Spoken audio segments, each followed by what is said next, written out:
നമസ്കാരം. ലോകകപ്പിലെ ഗ്രൂപ്പ് ഘട്ടത്തിലെ മത്സരങ്ങൾ രണ്ടാം റൗണ്ടിലേക്ക് കടന്നപ്പോൾ ഗോൾ മഴയാണ്. ഏറ്റവും വലിയ ഗോൾ പോരാട്ടം നടത്തിയത് കാനഡയാണ്. ഈ ദിവസം കാനഡയുടെ ആറാട്ടായിരുന്നു ഖത്തറിനെതിരെ.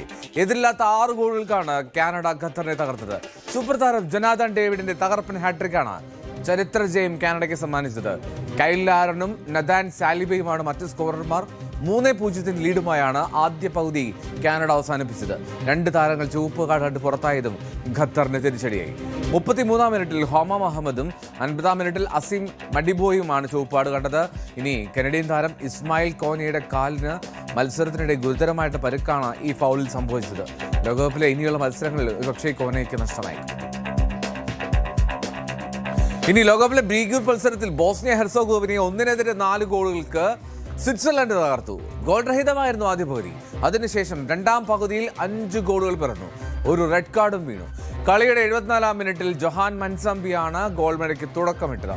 80-ാം മിനിറ്റിൽ മുഹ്റമോയിച്ച് ചുവപ്പ് കാർഡ് കണ്ട് പുറത്തായതോടുകൂടി ബോസ്നിയ 10 പേരായി ചുരുങ്ങി. 84-ാം മിനിറ്റിൽ റൂബേൻ വാർഗസ് ലീഡ് ഉയർത്തി. 90-ാം മിനിറ്റിൽ മൻസാംബി തന്റെ 2ാം ഗോളും കണ്ടെത്തി. ഇഞ്ചുറി ടൈമിൽ ബോസ്നിയ 1 ഗോൾ മടക്കിയെങ്കിലും ഫൈനൽ വിസിലിന് തൊട്ടു മുമ്പ് ലഭിച്ച പെനാൽറ്റി ഷാക്ക ഗോളാക്കി മാറ്റി. ഫിഫ ലോകകപ്പ് ഗ്രൂപ്പ് എയിലെ മത്സരത്തിൽ ചെക്ക് റിപ്പബ്ലിക്കുമായി സമനിലയിൽ പിരിഞ്ഞു ദക്ഷിണാഫ്രിക്ക. 6-ാം മിനിറ്റിൽ മുന്നിലെത്തിയ ചെക്ക് ടീമിനെതിരെ കളി അവസാനിക്കാൻ 10 മിനിറ്റ് മാത്രം ബാക്കി നിൽക്കെ ലഭിച്ച പെനാൽറ്റിയാണ് ദക്ഷിണാഫ്രിക്കയെ രക്ഷിച്ചത്. ചെക്ക് റിപ്പബ്ലിക്കിന് വേണ്ടി മൈക്കിൾ സാദിലേക്കും ദക്ഷിണാഫ്രിക്കയ്ക്ക് വേണ്ടി തെബോഹോ മൊക്കോയിനെയും സ്കോർ ചെയ്തു. 2 മത്സരങ്ങളിൽ നിന്നും 1 പോയിന്റ് വീതമാണ് 2 ടീമും. ഇതോടെ രണ്ടുപേരും നോക്കൌട്ട് പ്രതീക്ഷ നിലനിർത്തുകയാണ്. മറ്റൊരു ചരിത്ര നിമിഷത്തിന് സാക്ഷ്യം വഹിച്ചു ചെക്ക് ദക്ഷിണാഫ്രിക്ക പോരാട്ടം. പുരുഷ ലോകകപ്പ് മത്സരം നിയന്ത്രിക്കുന്ന ചരിത്രത്തിൽ 2ാമത്തെ വനിതാ റഫറി എന്ന നേട്ടം ടോറി പെൻസോ സ്വന്തമാക്കി. ഗ്രൂപ്പ് എയിലെ ചെക്ക് റിപ്പബ്ലിക് ദക്ഷിണാഫ്രിക്ക മത്സരത്തിലാണ് ടോറി പ്രധാന റഫറിയായി എത്തിയത്. പുരുഷ ലോകകപ്പിൽ റഫറിയാകുന്ന ആദ്യത്തെ അമേരിക്കൻ വനിത കൂടിയാണ് ടോറി. 39 വയസ്സുവരെയായ ടോറി 2021 മുതൽ ഫിഫ റഫറിയാണ്. 2023 ഫിഫ വനിതാ ലോകകപ്പിൽ സ്പെയിനും ഇംഗ്ലണ്ടും തമ്മിലുള്ള ഫൈനൽ മത്സരം നിയന്ത്രിച്ചതും ടോറിയാണ്. 2022 ഖത്തർ ലോകകപ്പിൽ കോസ്റ്ററിക്ക ജർമ്മനി മത്സരം നിയന്ത്രിച്ച സ്റ്റെഫാനി ഫ്രാപ്പാട്ടാണ് പുരുഷ ലോകകപ്പ് നിയന്ത്രിച്ച ആദ്യത്തെ വനിതാ റഫറി.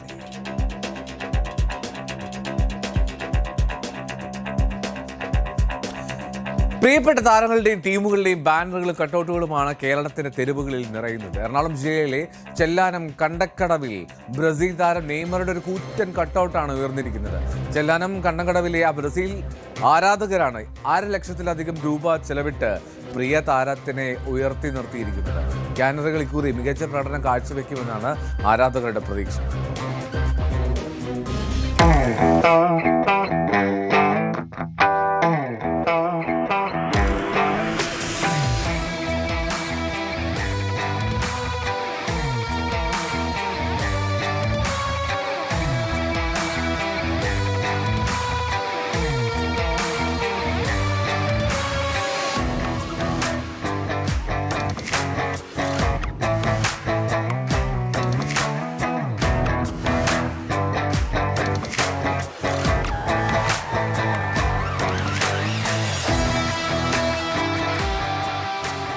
ലോകകപ്പ് ഫുട്ബോളിൻ്റെ ആവേശവും ആരവവും എല്ലാ ഭാഗത്തും ഒരേപോലെ തന്നെ മുഴങ്ങുകയാണ്.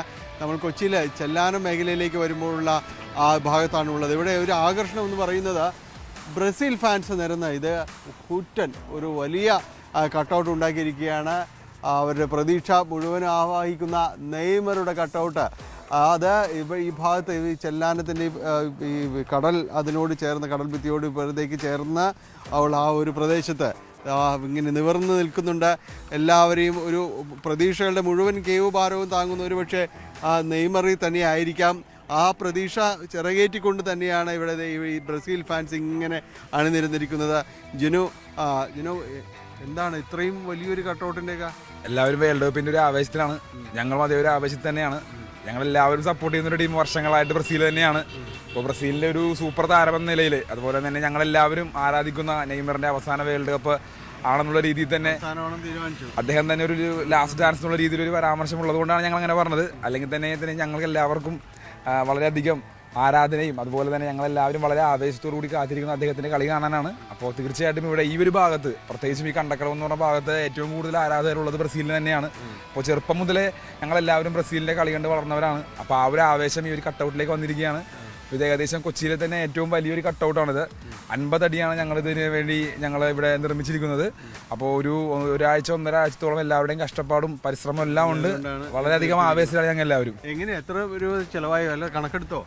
ഏകദേശം ഒരു 75,000 രൂപ അടുത്തായിട്ടുണ്ട് ചിലവായിട്ട്. എങ്ങനെയായിരുന്നു, എവിടെയിട്ടാണ് ഇത്? നമ്മൾ കണ്ടക്കളവ് പള്ളിയുടെ അവിടെയിട്ടാണ് നമ്മൾ സെറ്റ് ചെയ്ത് ഒരാഴ്ച എല്ലാവരും ഒരുമിച്ച് നിന്നാണ് ചെയ്തത്. ഇതിലിപ്പോ നിങ്ങളെല്ലാവരും ഇതിനോടുകൂടി സഹകരിച്ചു? അതെ, ഒരുപാട് പിള്ളേരുണ്ട്. ഞങ്ങൾ ഇപ്പൊ ഇന്നലെ പുലർച്ചെ 4 മണിയായപ്പോഴത്തേക്കാണ് ഏകദേശം കംപ്ലീറ്റ് ആയത്. അപ്പോൾ ഒരുപാട് എല്ലാവരും ഉറക്കത്തിലാണ്, ആരും എത്തിയിട്ടില്ല. അപ്പോൾ ഉടനെ എത്തിയ ആൾക്കാരുടെ ഞങ്ങളൊന്ന് വന്നാണ് ഓടിയെത്തിയതാണ്. എങ്ങനെയാ ബ്രസീലിന്റെ ഒരു സാധ്യതകളൊക്കെ എങ്ങനെയാണ്? 100% ബ്രസീൽ കപ്പടിക്കും. പിന്നെ എന്താ സംശയം? ആദ്യത്തെ കളി ഇത്തിരി താഴെ പോയിട്ട് തോന്നുന്നു. കുഴപ്പമില്ല, സ്റ്റാർട്ടിങ് അല്ലേ, അങ്ങനെ ആയിരിക്കും. ഞങ്ങൾ പുറകിൽ നിന്ന് അങ്ങോട്ട് കയറുള്ളൂ, കൊടുക്കും, അത്ര പ്രയാൻ പോക്കും. എങ്ങനെയുണ്ട് പിള്ളേരെ, നിങ്ങളെ മത്സരം കാണുന്നുണ്ടോ? കാണുന്നു, എല്ലാം ഓക്കെയാണ്. നെയ്മർ തന്നെയാണോ നിങ്ങളുടെ ഒരു പ്രധാനപ്പെട്ട അല്ലെങ്കിൽ ഇഷ്ടപ്പെട്ട ഒരു താരം എന്ന് പറയുന്നത്? ബ്രസീൽ എല്ലാവരും കൊടിയൊക്കെ തൂക്കിയാണല്ലോ. സമയം കിട്ടാറുണ്ടോ? അതായത് ഈ ഉറക്ക സമയത്താണല്ലോ കൂടുതൽ കളിയൊക്കെ? ഉറക്ക സമയത്താണ് കളിയൊക്കെ വന്നത്. അപ്പൊ നമ്മ കാണണമല്ല, ബ്രസീൽ ഫാൻസ് അല്ലേ എല്ലാവരും, എല്ലാ കളിയും കാണാൻ നമ്മൾ ശ്രമിക്കും, അത്രേ ഉള്ളൂ. ഇത്തവണ കപ്പടിക്കും എന്ന് തന്നെ ഒരു കപ്പടിക്കുമെന്നാണ് പറയുന്നത്. എല്ലാരും കപ്പടിക്കും. ഒരു ആവേശം എന്ന് പറയുന്നത് ഫുട്ബോൾ വരുമ്പോഴേക്ക് അത് എല്ലാ സമയത്തും ഇത് തന്നെയാണ് ഇവിടെ ഉണ്ടായിരുന്നത്. ഇവിടെ നിന്ന് പറയാൻ പറ്റുമെന്ന് പറഞ്ഞിട്ടുണ്ട്. കാരണം കൂടുതൽ ബ്രസീൽ ഫാൻസാണ്.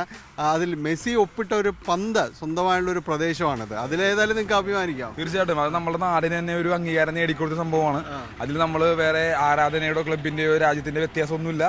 ലോകം കണ്ടൊരു സൂപ്പർ താരത്തിന്റെ കയ്യൊപ്പ് പൊതിഞ്ഞൊരു ബോള് ഞങ്ങളുടെ പഞ്ചായത്തിൽ, ഞങ്ങളുടെ നാട്ടിലും കിട്ടിയത് ഞങ്ങൾക്ക് വളരെയധികം അഭിമാനമുണ്ട്. പഞ്ചായത്തിന്റെ ഭാഗം കൂടിയാണ്. തീർച്ചയായിട്ടും ഞാനൊരു ജനപ്രതിനിധി നിലയിൽ നമുക്ക് പഞ്ചായത്തിനും അതുപോലെ നമ്മുടെ നാട്ടുകാർക്കും ഏറ്റവും കൂടുതൽ അഭിമാനിക്കാവുന്ന കാര്യമാണ്.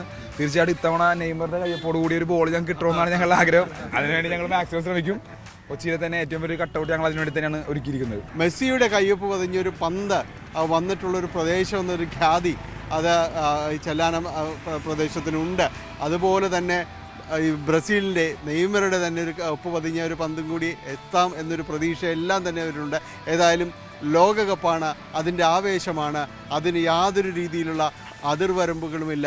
ഈ ഒരു കൊച്ചു കേരളം ഈ ഒരു സമയത്തേക്ക് നമ്മൾ വിവിധ ദേശങ്ങളുടെ പതാകകളും ആരാധകരും എല്ലാമായി മാറുന്ന വല്ലാത്തൊരു കാലം, മായക്കാഴ്ചകളുടെ ഒരു കാലം കൂടിയാകുകയാണ് ലോകകപ്പ് എന്നത്. അതിൻ്റെ വിചിത്രമായ രീതിയിലുള്ള സെലിബ്രേഷൻസും എല്ലാം തന്നെ നമ്മൾ കാണാം. പക്ഷേ ഈ ഒരു പന്താരവത്തിന് പിന്നാലെ ഓടുന്ന ഒരു കളിക്കൂട്ടം എന്ന് പറയുന്നത് അത് ഈ ഒരു കാലത്ത് മാത്രം സാധ്യമാകുന്ന, കാണാവുന്ന ഒരു കാഴ്ചയാണ്. ഇവിടെ ചലാനത്ത് നിന്ന് ക്യാമറമാൻ കെ പി ധനേഷിനൊപ്പം ഡാനി പോൾ, ന്യൂസ് 18. ചെല്ലാനത്തെ ഫുട്ബോൾ ആരാധകർ പ്രതീക്ഷിക്കുന്നത് പോലെ ബ്രസീൽ നാളെ ഈ സമയത്ത് ഏതാണ്ട് മത്സരം കഴിഞ്ഞിട്ടുണ്ടാകും. ബ്രസീലിന്റെ മത്സരം നാളെയാണ്. ഹെയ്ത്തിക്കെതിരെ നമുക്ക് നാളെ ഈ സമയം പറയാം എന്താവും കാര്യമെന്ന്. ബോസ്റ്റണിലെ ബാർ ഉടമകൾ സ്കോട്ടിഷ് ആരാധകരെ കാത്തിരിക്കുകയാണ്. കാരണം മറ്റൊന്നുമല്ല, സ്കോട്ട്ലൻഡിന്റെ മത്സരശേഷം നഗരത്തിലെ ബാറുകളിലെ മുഴുവൻ ബീറും കുടിച്ചു തീർത്ത ശേഷമായിരുന്നു അവരുടെ മടക്കം. സ്കോട്ട്ലൻഡ് ബോസ്റ്റണിൽ നാളെ വീണ്ടും മത്സരിക്കാൻ എത്തുന്നതിനാൽ ട്രക്കുകളിലാണ് ബാർ ഉടമകൾ ഇപ്പോൾ ബീർ ഇറങ്ങുന്നത്.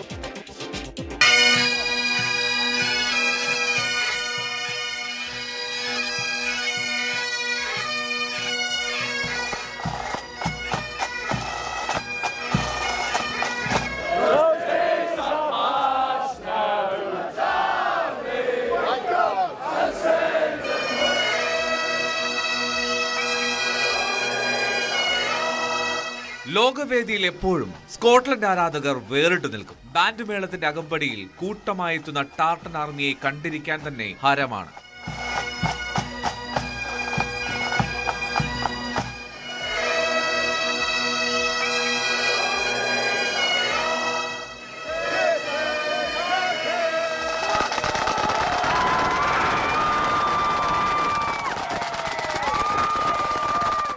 ആരവങ്ങളിൽ മാത്രമല്ല ബിയറടിയിലും സ്കോട്ടിഷ് ആരാധകർ തന്നെ കേമന്മാർ. അതുകൊണ്ട് അവരെ കാത്തിരിക്കുകയാണ് ബോസ്റ്റണിലെ ബാറുകൾ. ആദ്യ മത്സരത്തിൽ ഹെയ്ത്തിയെ തോൽപ്പിച്ചതിന്റെ സന്തോഷത്തിൽ അവർ എത്തിയപ്പോൾ ബാറുകളിലെ ബിയർ മുഴുവൻ തീർത്തിട്ടാണ് മടങ്ങിയത്. അന്ന് ആവശ്യത്തിന് ബിയർ നൽകാൻ ബാർ ജീവനക്കാർ പാടുപെട്ടു. 30 വർഷമായി ഈ രംഗത്തുണ്ടെങ്കിലും ഇങ്ങനെയൊന്നും കണ്ടിട്ടില്ലെന്ന് ഒരു ബാറിലെ general manager.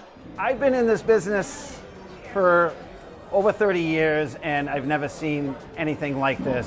And to have another round of the Tartan Army this weekend, we'll be more prepared for it, and my team, we couldn't have been more excited. ശനിയാഴ്ച രാവിലെയാണ് സ്കോട്ട്ലൻഡിന്റെ അടുത്ത മത്സരം. ടീം തോറ്റാലും ജയിച്ചാലും ഇത്തവണ സ്കോട്ടിഷ് ആരാധകർ നിരാശപ്പെടില്ല. കാരണം ആവശ്യത്തിന് ബിയർ സ്റ്റോക്ക് ചെയ്ത് വെച്ചിട്ടുണ്ട് ബാറുകളെല്ലാം.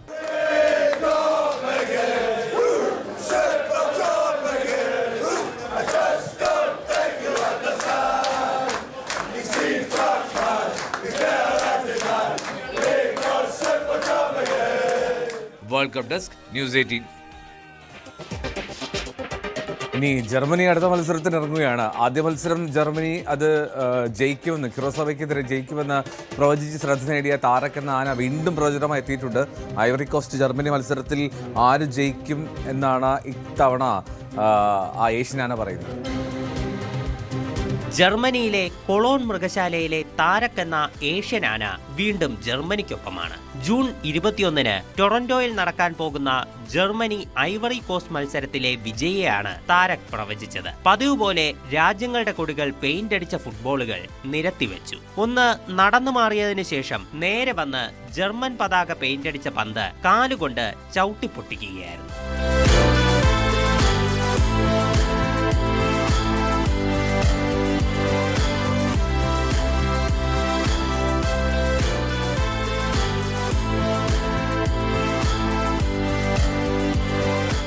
ആദ്യം കണ്ടില്ലെന്ന് നടിച്ചു പോയെങ്കിലും പിന്നീട് വന്ന് ജർമ്മനിയുടെ പന്തിൽ തൊട്ടപ്പോഴാണ് തങ്ങൾക്ക് ആശ്വാസമായതെന്ന് മൃഗശാല ജീവനക്കാരൻ ഒലിവർ പറയുന്നു. എന്തായാലും ജർമ്മനിയുടെ ആദ്യ മത്സരം കൃത്യമായി പ്രവചിച്ചതിനാൽ ഈ മത്സരം കൂടി ശരിയായാൽ താരക് ശ്രദ്ധേയനായി മാറുമെന്നാണ് മൃഗശാല ജീവനക്കാരുടെ പ്രതീക്ഷ. World Cup desk, News 18. ഫുട്ബോളും വീണ്ടും എത്തും. എന്നാലും ഇനി ലോകകപ്പ് വാർത്താ വിശേഷങ്ങളുമായി ന്യൂസ് 18 തുടരുക.